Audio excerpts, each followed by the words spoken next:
En el consejo veterinario de hoy he querido aprovechar para hablar sobre un caso clínico que tengo ahora mismo hospitalizado en nuestras instalaciones. Se trata de un perrito llamado Rudy que ha tenido la mala suerte de cruzarse con una procesionaria. Hoy os voy a hablar, ya que estamos en la época, ya entre finales de enero, principios de febrero, ¿vale? En la época de riesgo de esta enfermedad que os voy a comentar a continuación.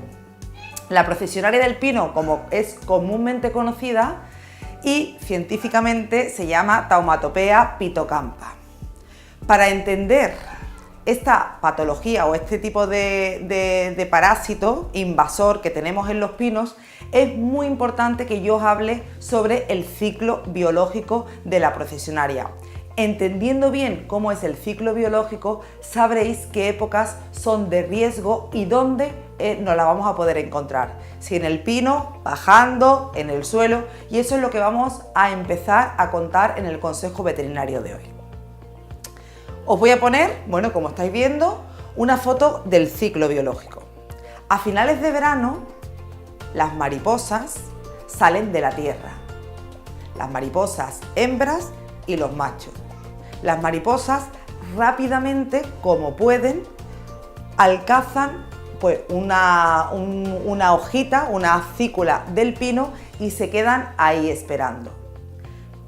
Suele ser a la hora de atardecer, empiezan a eliminar una feromona de atracción sexual. Llega el macho, ¿vale? Y entonces la monta.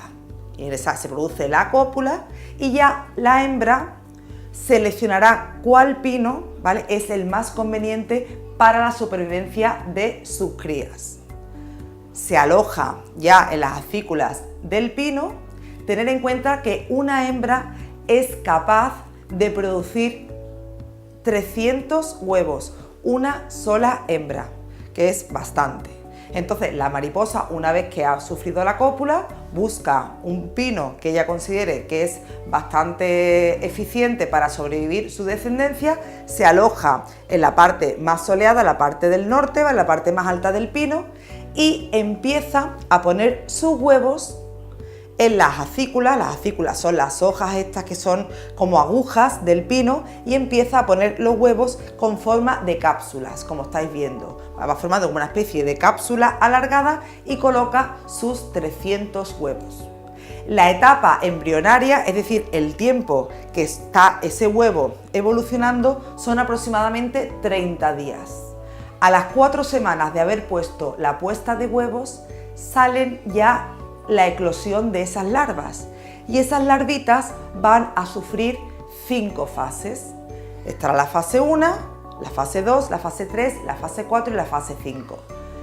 Aunque esas larvitas, nada más salir del huevo, ¿vale?, se van juntando, ¿vale? En la fase 2 ya vamos a tener la capacidad urticante, ya el animal va a empezar a tener esos pelitos que tienen esa capacidad de provocar reacción alérgica, y es en la fase 3 cuando todas esas larvas se unen y forman lo que estáis viendo, ¿vale?, en las fotos, que son los bolsones o la construcción de los nidos. Esas bolsas que son de seda, son blanquecinas, ¿vale?, muy grandes, en las que ahí albergan muchísimas orugas a la vez.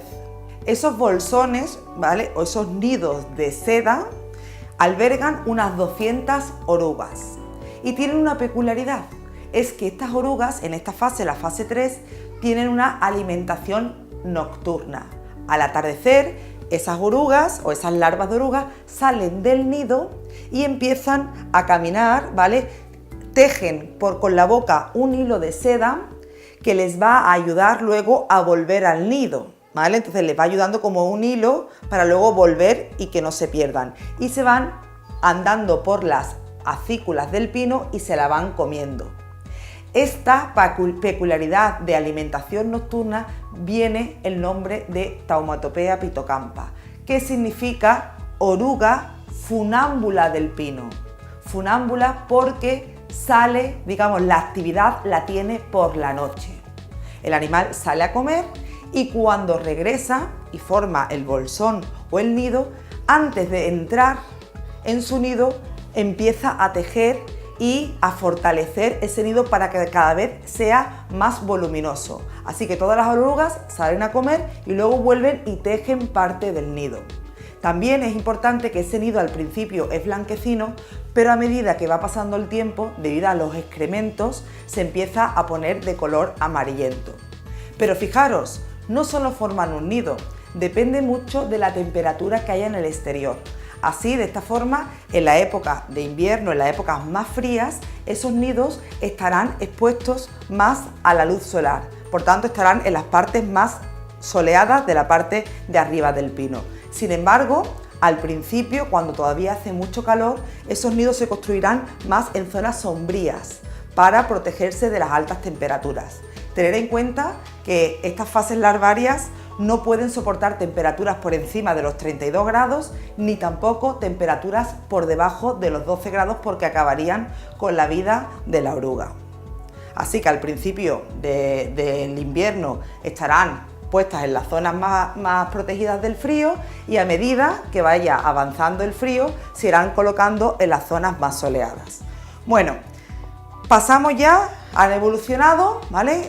Hemos construido el nido y llega ya la fase 4, ¿vale? Que va evolucionando más grandecita, y ya por último la fase 5, que ya es la fase que vamos a ver la oruga que nosotros conocemos, que puede medir de 25 a 40 milímetros. Y entonces ya estamos a final del invierno, ¿vale? Llega enero y esperan a que haya un aumento de la temperatura. Dependiendo del año, puede ser en enero, puede ser febrero, ¿vale? Dependiendo del año, más o menos que haya una temperatura ideal de unos 20 grados para que se produzca la fase de enterramiento, que es cuando salen del nido y en procesión, como estáis viendo en los vídeos que os estamos mostrando, van bajando del pino para enterrarse debajo de la tierra. Y es en ese momento cuando tenemos que tener cuidado con nuestras mascotas, porque es cuando se produce el contacto, ¿vale? Entonces van bajando, siempre hay la primera de la procesión es una hembra que teje un hilo conductor que hace que todas las demás le sigan, ¿vale? Y de ahí viene su nombre de procesión, de procesionaria, porque van como en una procesión bajando del árbol. Bueno, pues dicho esto, ¿vale? Explicado el ciclo biológico de la procesionaria, preguntaremos, ¿cuándo es peligroso para mi mascota? Que eso es lo que realmente a nosotros nos interesa. ¿Cuándo se produce el contacto? Bueno, es muchísimo más frecuente ver este tipo de patología en perros que en gatos. No por nada, sino porque el perro, el cachorrito, normalmente es un animal muchísimo más explorador, más curioso, tiene menos miedo, es más impulsivo. El gato siempre es más retraído, más selectivo, ¿vale? Entonces siempre este tipo de patologías se suele dar mucho más frecuente en perros y sobre todo en perros jóvenes, que ven cualquier movimiento y cogen y lo atrapan con la boca.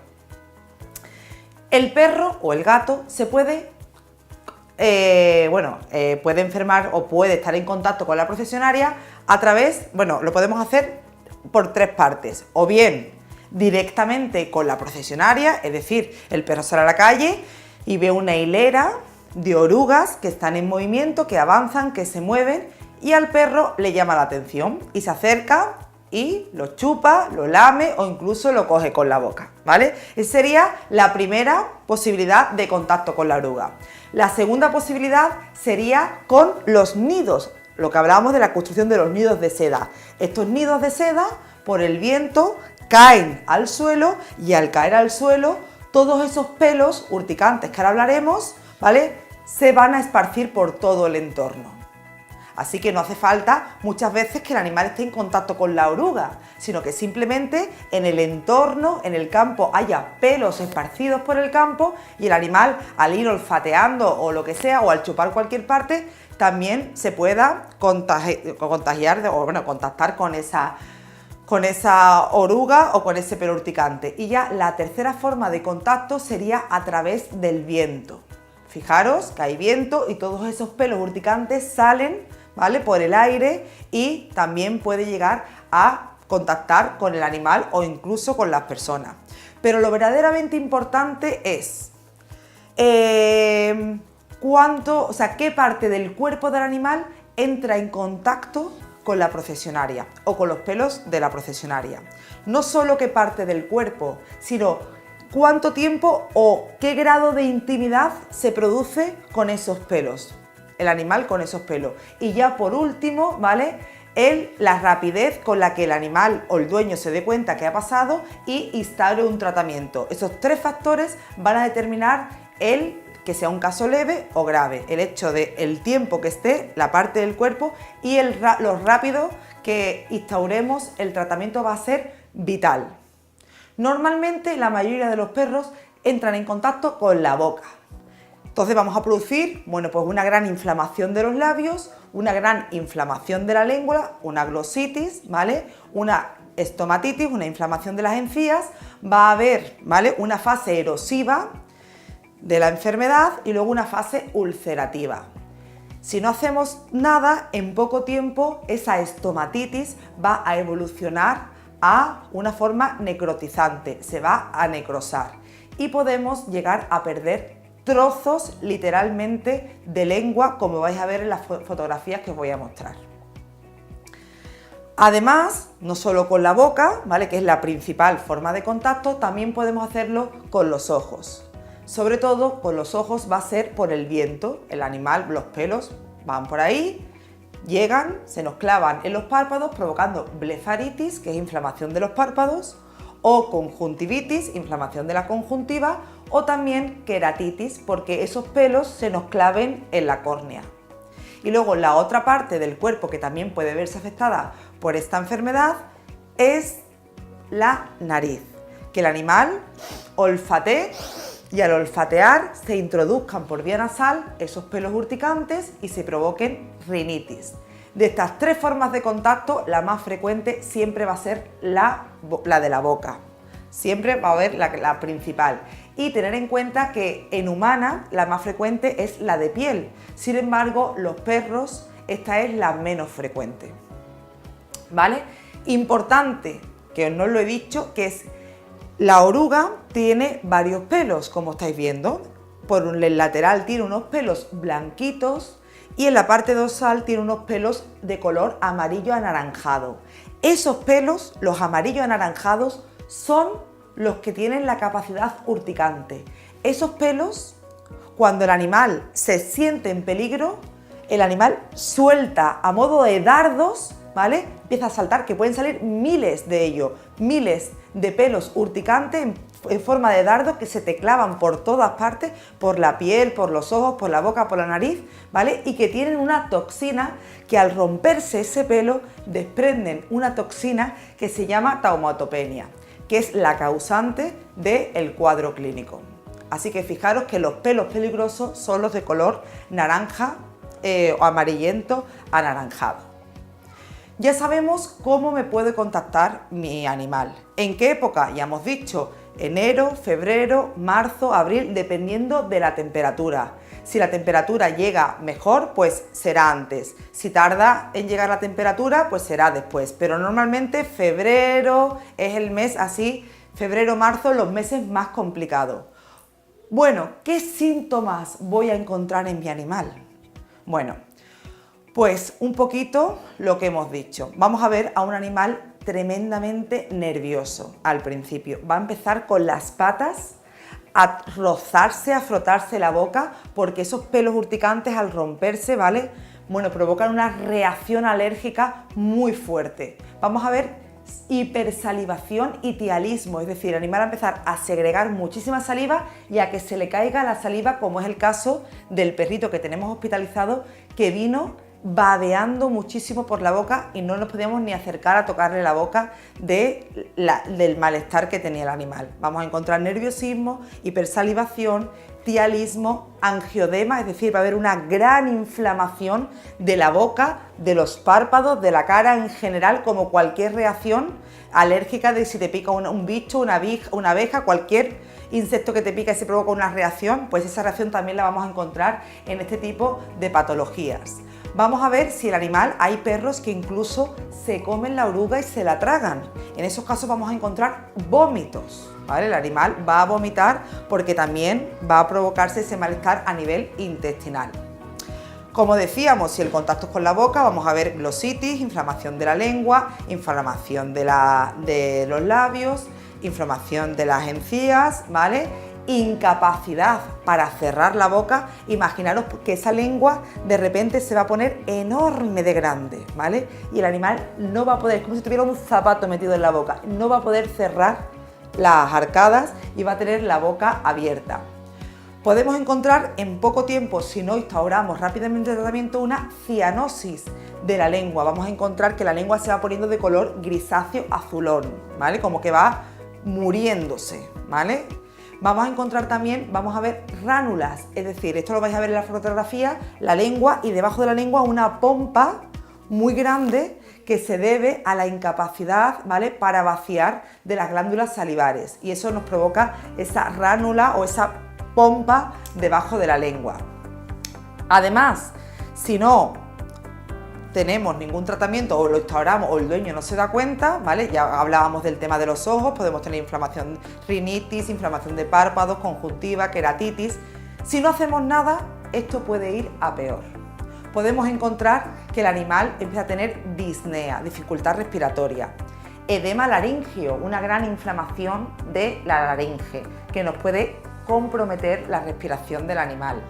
Podemos tener hipertermia, convulsiones, ¿vale?, coagulación intravascular diseminada e incluso la muerte. Esto estamos hablando de casos muy graves. En la mayoría de los casos lo que sí no podemos encontrar es que debido a esa gran inflamación de la lengua, el animal tiene tanto dolor que es incapaz de comer ni de beber. Y a veces hay que recurrir a la hospitalización, como en el caso que nos atiende esta semana, que el animal no podía comer ni beber y tuvimos que ponerle una fluidoterapia, ¿vale?, y alimentarlo por sonda porque el animal era incapaz de meterse nada en la boca. ¿Cómo lo vamos a diferenciar de otras enfermedades? Pues muy sencillo, por los síntomas. En un principio se nos puede confundir con otras patologías también, como son reacciones alérgicas, bien sean picaduras de otros insectos o, por ejemplo, sustancias cáusticas, electrocución, podrían darnos en un principio a bote pronto, bueno, pues confusión. Pero en cuanto vemos al animal, le abrimos la boca y le vemos la gran inflamación, la ránula, ya sabemos que ha sido consecuencia de la procesionaria. ¿Y qué es lo que tengo que hacer rápidamente en esta enfermedad? Hay que actuar muy rápido para que luego las consecuencias sean las mínimas. Vamos a establecer un tratamiento lo más rápido posible. En cuanto veáis esa hipersalivación, ese nerviosismo, corriendo a una clínica veterinaria, ¿vale? Enseguida tendremos que sedar al animal y establecer un tratamiento ultra rápido con corticoides de acción muy rápida, ¿vale?, tanto intramusculares como intravenosos, para evitar que esa necrosis vaya evolucionando. Aplicaré antibióticos y lavaré la lengua o la parte de la cara que se haya puesto en contacto con la oruga con agua caliente, porque fijaros, el agua caliente inactiva la toxina. Nunca frotaré, porque al frotar estoy rompiendo los pelos y al romper el pelo se elimina o se suelta la toxina. Y bueno, en los casos en los que sea más grave, tendremos que hospitalizar al animal, como decíamos, ponerle un gotero, ponerle una sonda para poder alimentarlo e hidratarlo. ¿Qué tengo que hacer para prevenir que mi animal tenga este tipo de contacto con esta procesionaria tan desagradable? Bueno, pues lo primero que tenemos que hacer es evitar pasear en estas épocas de riesgo, enero, febrero, marzo, abril, por zonas de pinos, ¿vale? Tendremos que evitar pasar por estas zonas. Esa sería la principal profilaxis. Y la segunda sería luchar contra este parásito invasor del pino, ¿vale?, que nos trae tantas consecuencias. Sobre todo me refiero a gente que tenga en sus patios. Ayer me comentaba un cliente que tenía un patio, que tenía un pino y que claro, que tenía un problema porque el perro no lo dejaba salir al patio porque siempre se encontraba orugas por ahí fuera. Bueno, pues en esos casos tendréis que poner tratamientos frente a las orugas, frente a los nidos, tratar los pinos que tengáis en vuestros jardines o en vuestros patios. Pero evitar en todo lo posible el contacto con esta enfermedad, ya que, bueno, como veis, hay perros que realmente pierden trozos de lengua. Y si tenéis la mala suerte de que veis a vuestro perro poniéndose en contacto con la procesionaria rápidamente, no perdáis tiempo, que cada minuto que perdáis va en contra, ¿vale?, de la viabilidad de la lengua, de la boca de vuestro animal, corriendo al veterinario, ¿vale?, para evitar que tengan los mínimos efectos secundarios.